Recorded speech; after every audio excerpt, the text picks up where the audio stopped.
Сәлем балақай. Бүгін сенімен ж дыбысын дұрыс айтуды үйренеміз. Ж дыбысымен танысамыз.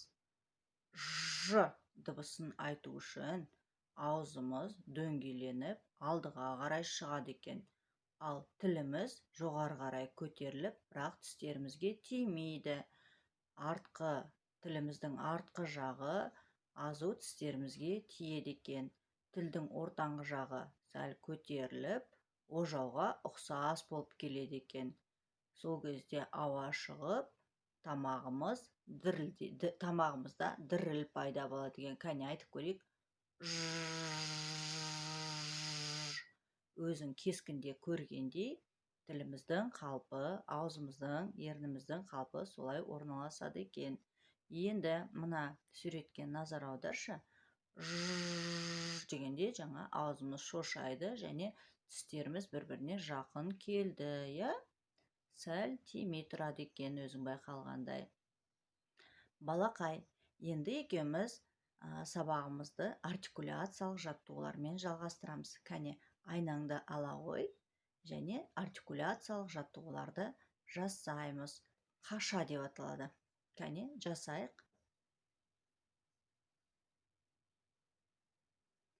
Тістерімізді ашып, көрсетіп, күлкі жасаймыз. Әр жаттығуды өзің білетіндей 10 реттен қайталаймыз. Ішімізден 10 рет санаймыз, немесе 10-15 секунд қайталап жасайды екенбіз. Келесі жаттығуымыз бұл кесе. Жарайсың балақай. Енді піл жаттығуы.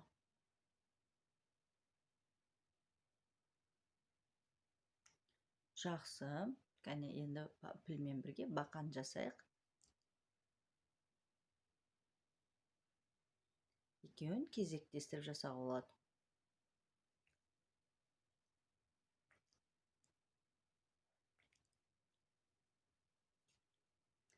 Жарайсың балақай.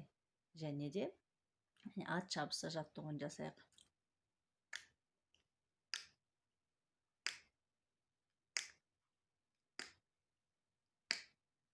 Әткеншек.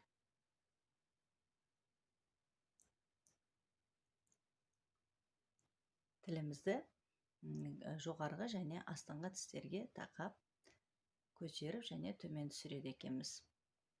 Осындай жаттығуларды жасап, біз жаттығып алдық балақай. Енді балақай екеуміз ж дыбысын айтқан кезде, кәне назар салып тыңдашы. Ненің даусына ұқсайды екен? Әрине балақай, ол қоңыздың даусына ұқсайды. Кәне айтып көрейікші. Ж дыбысы бізде дауыссыз дыбыс, өзің білетіндей. Басында да, ортасында да кездеседі екен. Көбінесе біз басында және ортасында кездестіреміз. Кәне, ж дыбысына байланысты екеуміз буындар айтайық. Мен айтамын, сен қайтала. Жа, жо, жу, жи, ж, жа, жа, жа, жо, жо, жо, жу, жу, жу, ж, ж, ж. Жарайсың балақай.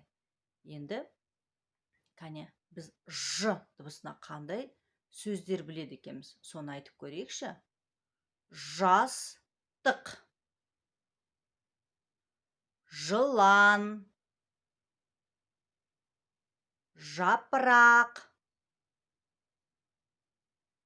жаңбыр. Жарайсың балақай. Сен тағы да қандай сөздерді білесің?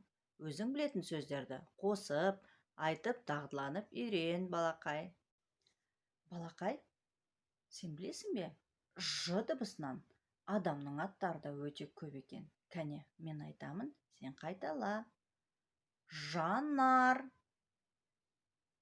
жібек, Жан-нұр, жұлдыз, жазира, жас ұлан, жігер. Жаңылтпаш айтып көрейін. Мен үнемі сабақтарымда жаңылтпаш айтқанды жақсы көремін.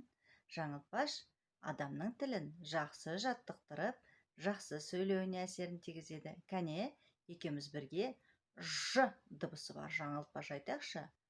Жағажай, жағажай, жағажайда қамажай.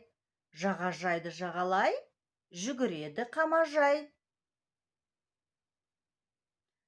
Я, балақай, сен қайталады деген ойдамын. Кәне, мен саған бір рет айтып берейін. Сен қайталай ғой. Жағажай, жағажай, жағажайда қамажай.